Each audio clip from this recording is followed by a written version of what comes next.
ओम साईं राम। हमारे चैनल में आप सभी का बहुत बहुत स्वागत है। श्री साईं सच्चरित्र अध्याय 6 रामनवमी उत्सव व मस्जिद का जीर्णोद्धार। गुरु के कर स्पर्श की महिमा। रामनवमी उत्सव उर्स की प्राथमिक अवस्था और रूपांतर एवं मस्जिद का जीर्णोद्धार। गुरु के कर स्पर्श के गुण।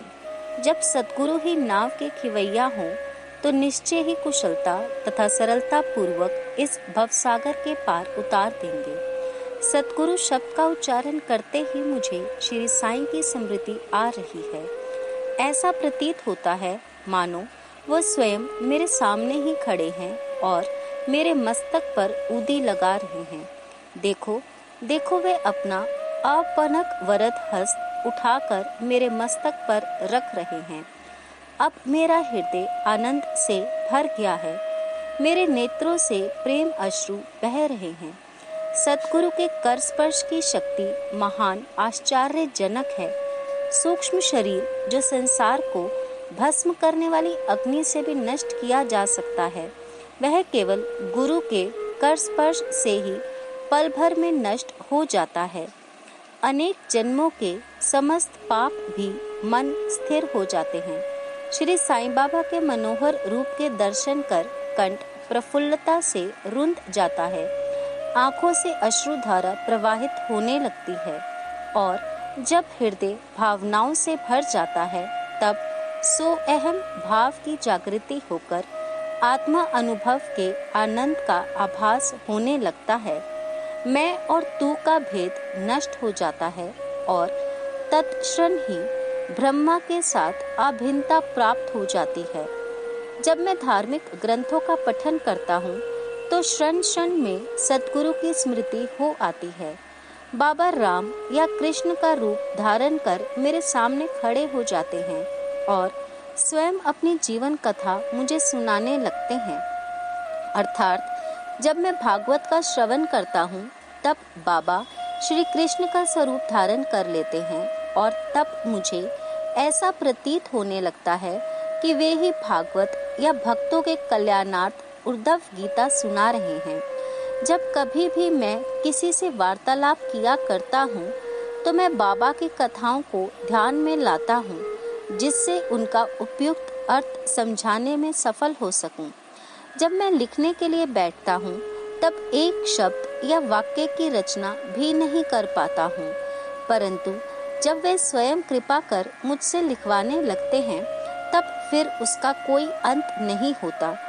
जब भक्तों में अहंकार की वृद्धि होने लगती है तो वे शक्ति प्रदान कर उसे अहंकार शून्य बनाकर अंतिम ध्येय की प्राप्ति करा देते हैं तथा उसे संतुष्ट कर अक्षय सुख का अधिकारी बना देते हैं। जो बाबा को नमन कर अनन्य भाव से उनकी शरण जाता है उसे फिर कोई साधना करने की आवश्यकता नहीं है।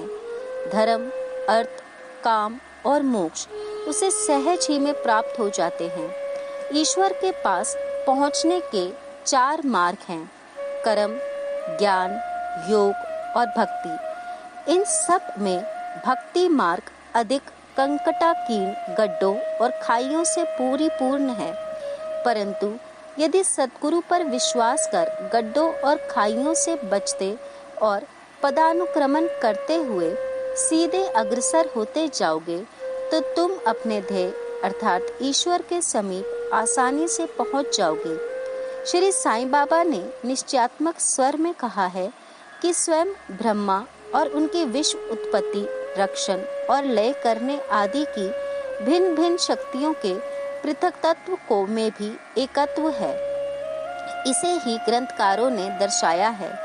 भक्तों के कल्याणार्थ श्री साईं बाबा ने स्वयं जिन वचनों से आश्वासन दिया था उनको नीचे उद्धृत किया जाता है। मेरे भक्तों के घर अन्न तथा वस्त्रों का कभी अभाव नहीं होगा। यह मेरा विशेषतय है कि जो भक्त मेरी शरण में आ जाते हैं और अंतकरण से मेरे उपासक हैं, उनके कल्याणार्थ मैं सदैव चिंतित रहता हूँ। कृष्ण भगवान ने भी गीता में यही समझाया है। इसलिए भोजन तथा वस्त्र के लिए अधिक चिंता ना करो। यदि कुछ मांगने की ही अभिलाषा है तो ईश्वर को ही भिक्षा में मांगो। संसारिक मान व उपाधियां त्याग कर ईश कृपा तथा अभय दान प्राप्त करो और उन्हीं के द्वारा सम्मानित हो। सांसारिक विभूतियों से कुपथगामी मत बनो। अपने इष्ट को दृढ़ता से पकड़े रहो। समस्त इंद्रियों और मन को ईश्वर चिंतन में प्रवृत्त रखो। किसी पदार्थ से आकर्षित ना हो। सदैव मेरे स्मरण में मन को लगाए रखो ताकि वह ध्येय संपत्ति व ऐश्वर्य की ओर प्रवृत्त ना हो। तब चित्त स्थिर, शांत व निर्भय हो जाएगा। इस प्रकार की मनःस्थिति प्राप्त होना इस बात का प्रतीक है कि वह सुसंगति में है।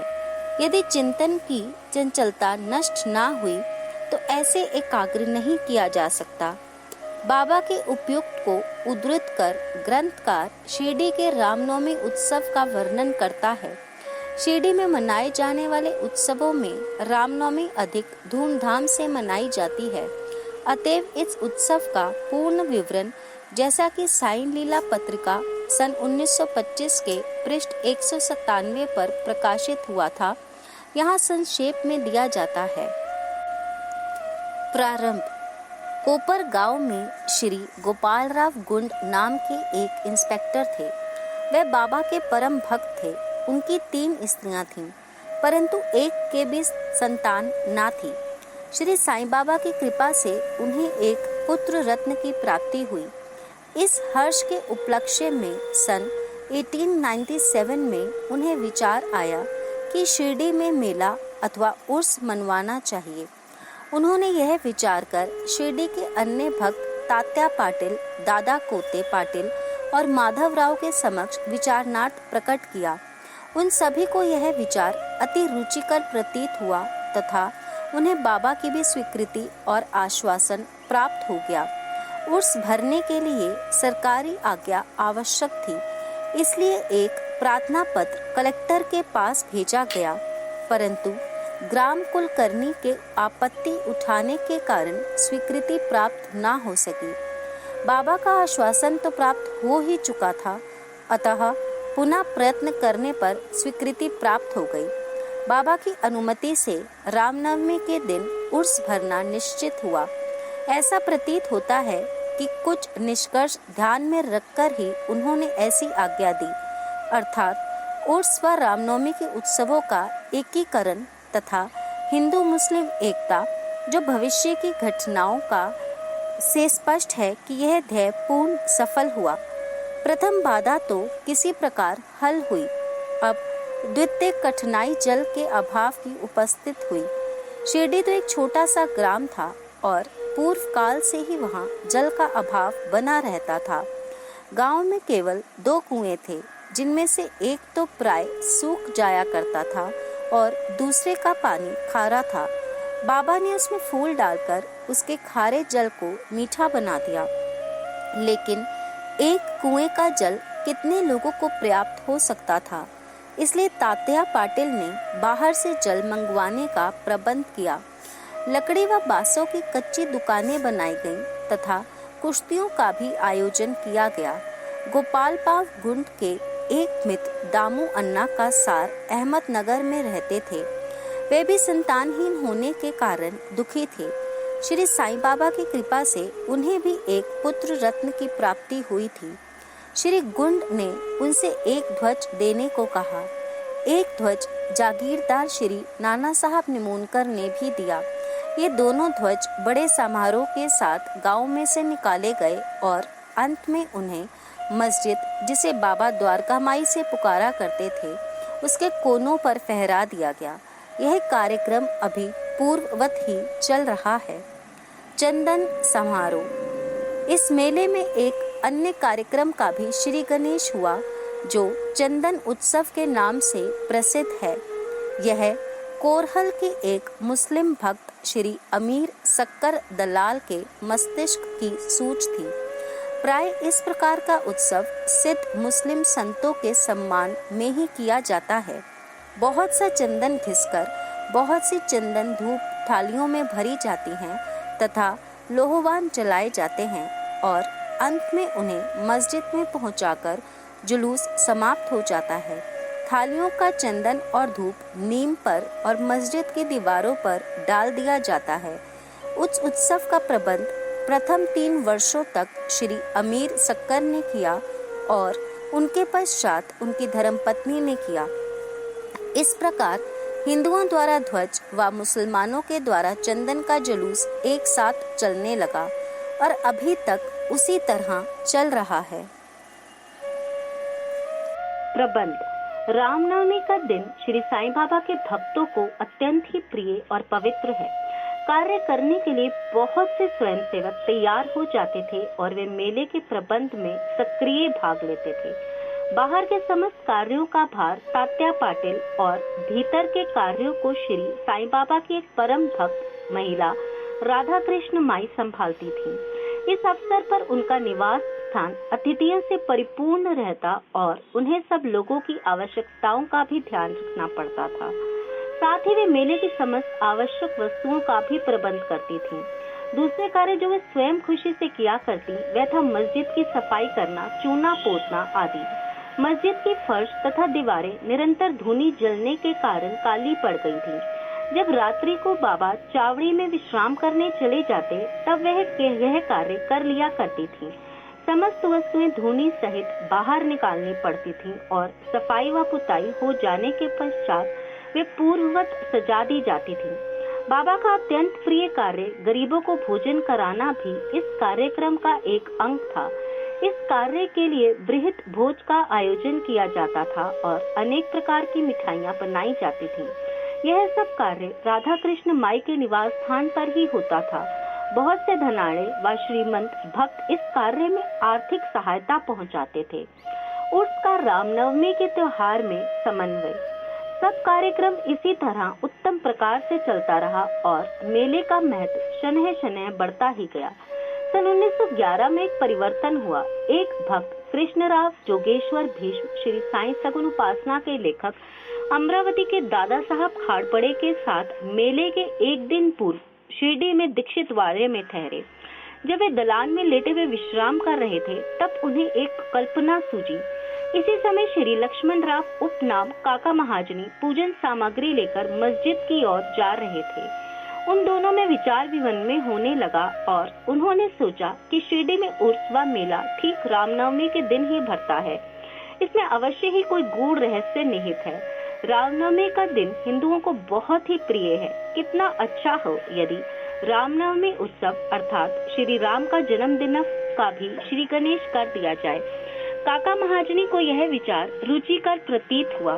अब मुख्य कठिनाई हरिदास के मिलने की थी जो इस शुभ अवसर पर कीर्तन व ईश्वर गुण अनुवाद कर सके, परंतु भीष्म ने इस समस्या को हल कर दिया। उन्होंने कहा कि मेरा स्वरचित राम आख्यान जिसमें राम जन्म का वर्णन है तैयार हो चुका है। मैं उसका ही कीर्तन करूंगा और तुम हारमोनियम पर साथ करना तथा राधा कृष्ण माई सोंठ व शक्कर मिश्रित चूर्ण तैयार कर देंगी। तब वे दोनों शीघ्र ही बाबा की स्वीकृति प्राप्त करने हेतु मस्जिद को गए। बाबा तो अंतर्यामी थे, उन्हें तो सब ज्ञान था कि वाड़े में क्या क्या हो रहा है। बाबा ने महाजनी से प्रश्न किया कि वहाँ क्या चल रहा था। इस आकस्मिक प्रश्न से महाजनी घबरा गए और बाबा के शब्दों से पूछा कि क्या बात है। भीष्म ने रामनवमी उत्सव मनाने का विचार बाबा के समक्ष प्रस्तुत किया तथा स्वीकृति देने की प्रार्थना की। बाबा ने भी सहर्ष अनुमति दे दी। सभी भक्त हर्षित हुए और राम जन्म उत्सव मनाने की तैयारियां करने लगे। दूसरे दिन रंग बिरंगी झंडियों से मस्जिद सजा दी गई। श्रीमती राधा कृष्ण माई ने एक पालना लाकर बाबा के आसन के समक्ष रख दिया और फिर उत्सव प्रारंभ हो गया। भीष्म कीर्तन करने को खड़े हो गए और महाजनी हारमोनियम पर उनका साथ करने लगे। तभी बाबा ने महाजनी को बुलवा भेजा। यहाँ महाजनी शंकित थे कि बाबा उत्सव मनाने की आज्ञा देंगे भी या नहीं, परंतु जब वे बाबा के समीप पहुँचे तो बाबा ने उनसे प्रश्न किया, यह सब क्या है, यह पालना क्यों रखा गया है।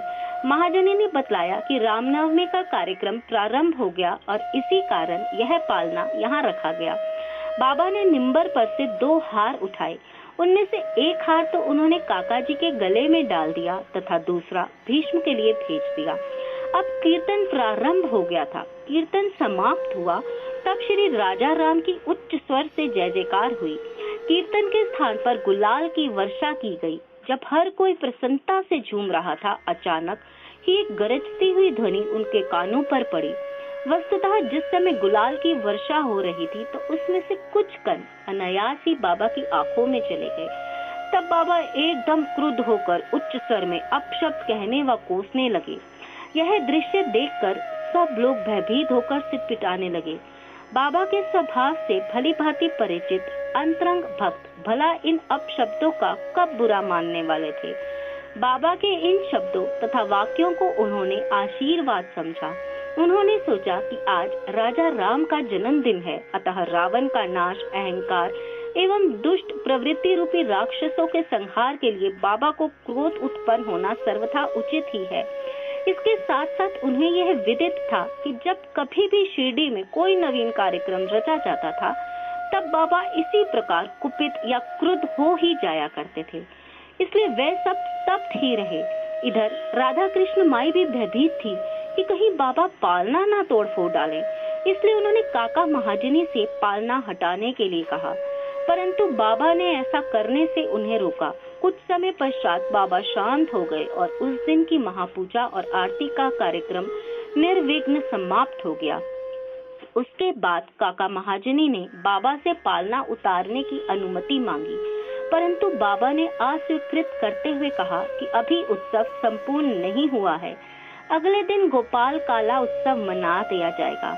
जिसके पश्चात बाबा ने पालना उतारने की आज्ञा दे दी। उत्सव में दही मिश्रित पोहा एक मिट्टी के बर्तन में लटका दिया जाता है और कीर्तन समाप्त होने पर वह बर्तन फोड़ दिया जाता है और प्रसाद के रूप में वह पोहा सबको वितरित कर दिया जाता है, जिस प्रकार श्री कृष्ण ने ग्वालों के साथ किया था। रामनवमी उत्सव इसी तरह दिन भर चलता रहा। दिन के समय 2 ध्वजों जुलूस और रात्रि के समय चंदन का जुलूस बड़ी धूमधाम और समारोह के साथ निकाला गया। इस समय के पश्चात ही उर्स का उत्सव रामनवमी के उत्सव में परिवर्तित हो गया। अगले वर्ष सन 1912 से रामनवमी के कार्यक्रमों की सूची में वृद्धि होने लगी। श्रीमती राधा कृष्ण माई ने चैत्र की प्रतिपदा से नाम सप्ताह प्रारंभ कर दिया। सब भक्त इसमें बारी बारी से भागों से भाग लेते थे। वह भी प्रातःकाल सम्मिलित हो जाया करती थी।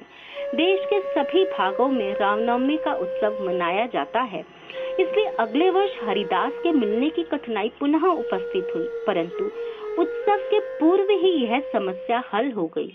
5-6 दिन पूर्व श्री महाजनी की बाला बुआ से अकस्मात भेंट हुई। बाला बुआ साहब आधुनिक तुकाराम के नाम से प्रसिद्ध थे और इस वर्ष कीर्तन का कार्य उन्हें ही सौंपा गया। अगले वर्ष सन 1913 में भी हरिदास का बृहस्पति कवटे ग्राम में प्लेग का प्रकोप होने के कारण अपने गांव में हरिदास का कार्य नहीं कर सकते थे। इस वर्ष वे शिरडी में आए। काका साहब दीक्षित ने उनके कीर्तन के लिए बाबा से अनुमति प्राप्त की। बाबा ने भी उन्हें यथेष्ट पुरस्कार दिया।